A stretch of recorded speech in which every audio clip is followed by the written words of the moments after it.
How I got revenge on my cheating ex. Hello Reddit. I don't really know where this post should go, but pro revenge seemed like a safe bet. Let me know what you think in the comments below and please enjoy. It's a long one but hopefully it'll be worth it. TLDR at bottom. This story takes place almost 12 years ago, so I'll do my best with the dialogue and details, but admittedly some things are a little fuzzy. Most of my life I've had a problem with picking men that were not good for me. So much so that I even had a phrase for it: saving the world, one moron at a time. One of my more spectacularly bad choices was a guy by the name of Bob. Obviously not his real name. I met Bob when I was working one of my 2 jobs at the local mall. He worked somewhere else in the mall, so we hit it off and soon enough we were in a relationship. Within a few months my lease was up and we ended up moving in together, which obviously in hindsight was a huge mistake, but I was dumb and lonely. Soon enough red flags began to fly. He would say things in common conversation that were simply incorrect, like there's only 4 continents and the rest are actually owned by the Martian government and thus don't count, etc. And when challenged would circular talk until you either agreed with him or dropped the subject. He would also make claims that seemed entirely unbelievable, such as when I asked where he had been staying prior to his mom's house, he said he camped in the woods. When I asked how he did that for months on end and without any gear, he simply gestured to himself and said, "This is all the gear I need." The worst trait though by far was his epic laziness. I have never witnessed someone so lazy in my life. Bob was unemployed for over a third of our relationship and would simply sit in the apartment watching Netflix or playing some war game on his computer, aka my spare computer, typing away in the group chat. He would never clean up after himself, leaving dirty dishes in the sink and filth on every surface while only taking a shower maybe once a week. The smell that permeated my apartment could only be described as revolting and could easily gag a maggot. I would inquire a few times a week on his job hunt only to be dismissed or given a growing amount of excuses such as, "But I don't have a car. How would I get there? The bus doesn't run in that area. The internet went down so I couldn't apply," etc, etc. Meanwhile I am working double and triple shifts at my job to try to make up the lost income and running him all over town in my off time, getting applications and helping him fill them out and turn them in. Keep in mind he doesn't have a cell phone, so all of these apps have my contact info on them. Thus begins the era of him holding my phone while I'm at work so he can make calls or schedule interviews, as well as I can get a hold of him from my store phone if I needed to. Things began getting weird. He began staying up later and later on this group chat, sometimes till almost dawn. Sometimes we would hang out all evening until it was time for bed. Then he would always make some excuse on why he needed to check the game before bed and he'd be right there. Hours would pass. No Bob. I began to get suspicious, but nothing incriminating seemed to be taking place, so I just shrugged it off as me being insecure. Then he started asking to use my car to go see his best friend Ben. Now I wasn't super comfortable with this, but I did know Ben pretty well and we got along almost better than Bob and I did, so I guess to a degree I trusted Ben more than Bob and agreed to it. This happened a few times while I was working the evening shift and he was always back at the allotted time with my car and my phone and relatively grateful for the opportunity to hang with his buds. Suspicious? Yes. But I'm the kind of person that is loyal and trusting to a fault and don't assume anything without proof, and from every angle all seemed to be on the up and you, so I took it at face value. So one day he asks to borrow my car and go with his friends to a card gaming tournament. He put on a great show telling me how the prize money would help us out, and with the deck he had there was no way he could lose. I just had to let him use my car and phone this one last time and he would be able to buy himself a phone with the prize money. I wasn't a huge fan of the idea, but nothing untoward had occurred in the previous instances and I didn't feel like spending my only day off at a card game convention that I literally couldn't care less about, so I acquiesced. I bought myself a couple green monsters and some vodka and had my own little personal drunk party. Hours tick by and no Bob. Eventually I pass out only to wake up at the crack of dawn violently sick. This went way beyond a hangover.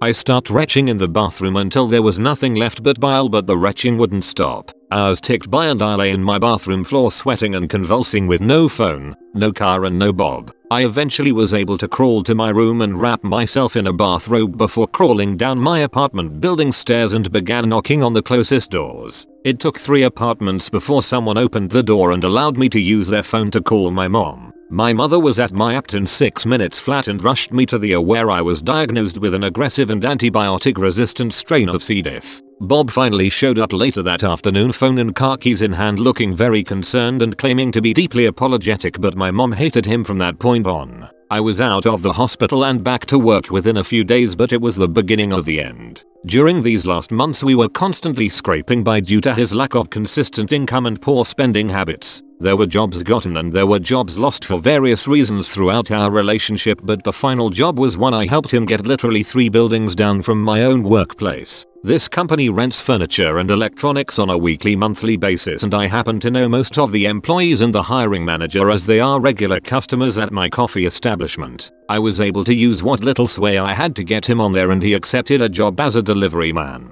Within a few weeks I come home from work to find a brand new TV and entertainment system and him grinning like an idiot. I tell him we can't afford this. We can barely afford to eat and are surviving off scraps I bring home from work. He talks about his amazing employee discount and assures me it's no big deal, that the rental fee will just come out of his check, etc. I was pissed. Not only had he not consulted me, he also had me on the account as well. My info had been taken from the credit app I filled out as a favor to help their numbers, so if he flaked I was liable. Fast forward another few weeks, the rent is late and we are receiving eviction notices on our door. I come home from work and the TV is mysteriously gone. Thank goodness, I think. He finally realized we can't afford it and took it back. He gets paid, rent gets paid, and all is as good as it can be. Until I found a pawn slip for the TV in his pocket as I was doing laundry and went ballistic. He assured me he had plans to get it back in the works and to not worry about it. It will be taken care of soon and no one will be the wiser. I was too pissed to catch on to the secrecy aspect of the situation. A few more tense weeks go by with him working mornings and myself working evenings while we shared one phone and car. Until that fateful day arrived. I woke up that morning with a migraine headache and opted to let Bob take the car but leave me the phone so I can call someone later on for a ride to work. A few hours of uncomfortable sleep go by before I am awoken by my phone. I answer the phone, still groggy. Hello. There is a long pause on the other end of the line until a female voice asks, is Bob there? I felt a sickening feeling in my gut and began to shake. Is this real? Am I dreaming? No. He's at work right now. This is his wife. Total lie, but hey, is there something I can help you with? I wasn't rude. I phrased it as a genuine question rather than an accusation. Another long pause before she began to stammer about maybe she had the wrong number, but it was obvious she just wanted to get off the phone with me as quickly as possible, and I realized in that moment that I desperately needed her. Please, I said with an edge of desperation in my voice. I don't know what's going on, but I just really need somebody to tell me the truth. The last word came out in a sob and I sat there for a moment in silence, trying to quell the urge to just cry uncontrollably. Listen, the voice on the other end was almost gentle. I need to make a few phone calls, but I promise you I will call you back. She said it calmly and with so much conviction that I really wanted to believe her. Please. You promise? I almost begged. I promise, she replied. Okay, I took a deep breath and released it. I'll talk to you soon, and hung up. I then proceeded to aggressively pace my living room floor, staring at my phone while chain smoking and muttering to myself like a crazy person. I knew who she was calling. I was replaying all those little red flag moments in my head from the last few months, pinning down dates or behavior I'd found suspect when the phone rings again. It's her. I froze for a moment. Shocked, she followed through and called me back. Terrified of what this meant, I answered the phone, and what followed was about the most soul-crushing 45 minutes of my life. After initial introductions, June, again not the real name, and I began comparing stories, and it became glaringly obvious what was happening. They had actually been in a relationship several years prior and had run back into each other on the aforementioned war game, where they began to flirt on group chat. All those nights he'd been on the computer, he'd been chatting with her. All those times he'd go hang out with his friends, he'd been using my car to take her out and my phone to communicate with her. The time I was sick and alone with no resources, you guessed it, he was with her. Oh, but it gets better. Do you have a little silver hummingbird necklace? She inquired. Yes. My mother gave it to me for my 27th birthday. Actually, I love it. Really, she said, cause he gave me one for Mother's Day. OMG, I almost yelled into the phone as I ran to my room and tore through my jewelry box. It wasn't in there. It was around her neck. From there we discovered not only had he been giving her my property as gifts, but he'd had her over to our apartment, passing it off as his own. I didn't want to believe him capable of doing something so cruel and disrespectful when I have allowed him to sponge off me for the better part of 3 years. Unfortunately, as in confirmation, she began describing my apartment to a T, all the way down to my bed sheets. June said he even pulled my secret box from beneath my bed and offered to use my adult items on her. She said she found it weird and didn't partake, but I threw them away due to the sheer ick factor. Finally, she uttered the words I didn't know I wanted to hear. You know what we should do? We should bust him together. My mind immediately started racing. Indeed we should. I was a mix of fury, adrenaline and despair, so my thinking wasn't exactly straight and details begin to get hazy here. We arranged to meet up at my work and find a way to lure Bob over there, but unfortunately she lived about 40 minutes away, whereas I only live about 6 miles from our destination, so if I got there first I'd need to stall him. Assuming he wasn't out on a delivery, I called a trusted co-worker of mine at work sobbing and begging for a ride. To his everlasting credit he got somebody to cover and left work to come get me and bring me to my car. When I got to Bob's workplace I went inside to retrieve my keys. This isn't uncommon as they know the car is mine, and was stopped halfway through store by Bob's manager wanting to talk about the payment due on our account. I don't remember the exact dialogue, but I said something along the lines of, "Look, I don't know when you are going to get your payment." I looked utterly defeated and told him we could never afford the TV in the first place and how I had begged Bob to take it back and now we don't have it anymore as Bob has pawned it and I don't have the money to get it out, let alone pay him. I was full on blubbering at this point when he stopped me to clarify that his employee pawned a rental TV under contract. I confirmed that this was indeed true and presented him with the pawn ticket. He was mad, apparently such an act is illegal and his terms for immediate termination, but he assured me that if I could get the TV back to him there would be no harm no foul and he would terminate my contract without any penalties. I thanked him for his understanding and told him to let Bob know I would be over at my workplace. My heart is pounding in my chest and blood is roaring in my ears. What was I going to say? What was he going to say? Would June make it here before he did? My heart sinks when I see Bob's hulking form making its way in my direction. I frantically scan the parking lot for June's car. She's not here yet and I'm out of time. He hits the door looking out of breath and guilty as hell and I just stare at him stone-faced. I walk outside silently to light a cigarette unsure of exactly what to say and he follows me wordlessly outside. He starts in with the "it's not what it seems and it's all just a terrible misunderstanding," and I just let him dig himself deeper into his hole of lies. I listen. I nod. I pretend to understand until a particular car pulls into view. June parks in the space directly next to where we were standing and gets out of the car. "Hey Bob, how you're doing?" Bob has gone visibly pale. He hangs his head and sits down on the curb saying nothing to either of us. June and I greet each other and awkwardly shake hands before again returning our attention to Bob. June begins berating him on his lies and deceit, unveiling all of our mutual info and subsequent conclusions while I stood mostly in silence agreeing at the appropriate times but mostly still in shock.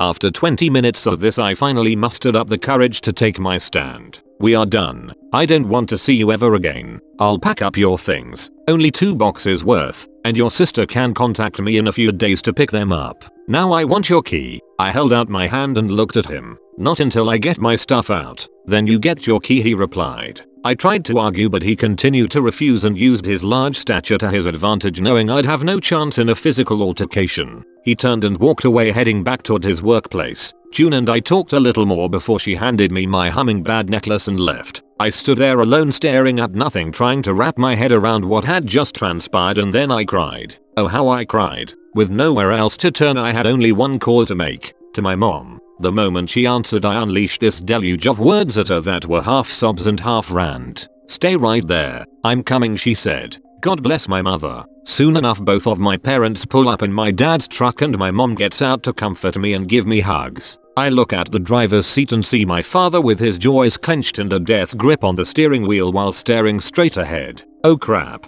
They take me to the pawn shop and my parents write a check for more than $500 to get the TV out. We then drive straight over to Bob's workplace and return the TV to the manager. As the manager finishes up the cancellation paperwork my dad spots Bob pacing around the back of the parking lot talking frantically on the phone. Unfortunately I didn't get to hear the ensuing conversation but my dad returns within a few minutes holding my house key and looking victorious. "I believe this is yours," he says as he hands me the key and then pulls me into a hug and I cried a little into his shoulder. My dad gave me a squeeze, kissed my temple and whispered into my ear, "They're firing him." I leaned back to look at my dad and he just smirked and said now he's jobless and homeless. I thought about it for a second before I said in my most sarcastic tone, "Oh I'm so sorry." To hear that we laughed about it a little and my parents gave me some words of wisdom before leaving me to drive myself home where my best friend was already waiting to keep me company. Bob and his sister showed up a few days later for his pitiful boxes of stuff. He tried to talk to me, to explain, but my best friend descended on him like a harpy if he muttered more than a few syllables in my direction, so he was shut down almost immediately. He left that night and I have never heard from him since. I blocked him on social media, but there was really no need as he made no effort to contact me on any level. That's Bob. Ever lazy, ever deluded, and always in a hole. So here I am many years later, happily married to my high school sweetheart and the mother of 2 beautiful little boys, and grateful to have moved on when I did. The experience with Bob certainly took its toll. I lost a lot of weight due to lack of appetite, but had a myriad of trust issues moving forward. But the point is, I moved forward. I have grown leaps and bounds as a person since this experience, and I'm truly content with where my life is now. But every now and then when I'm drifting off to sleep, I can't help but wonder, whatever happened to good old Bob? Is he out there somewhere, in the woods with a stick and his wits as his only gear, waiting for a Martian government to make its move? Ah well, a girl can dream. Thank you so much for reading, and I hope you enjoyed it. Feel free to message me with any questions or comments. Edit.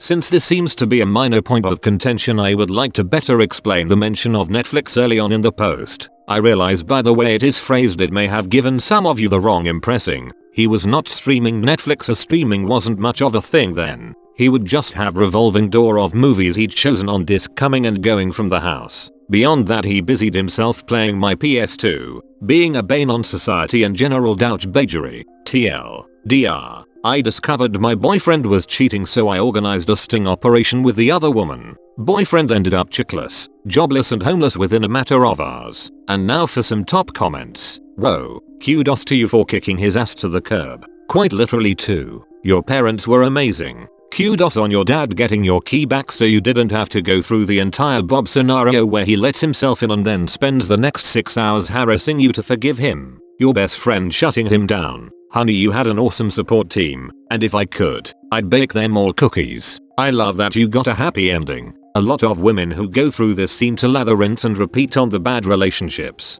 And homie that left work to come help her, she's got a damn good squad. Sounds like her squad was more than ready for Bob to go. I know many people have already said it, and you probably have to yourself as well, but holy fucking hell, Bob was a dirtbag. I think my favorite part was when June showed up and you guys just greeted each other normally right in front of him, greeting each other as if you people had spoken before. Since you had, while Bob thought you never knew a thing. I would give this a diamond medal, but I don't have money, sorry. Edit. Thanks for all the upvotes, but the credit should go to her for such a good story. Here, give it to her. So what do you guys think? Leave your comments down below, and don't forget to like, subscribe and turn on the bell notification for future videos. In the meantime, check out these amazing stories. Peace.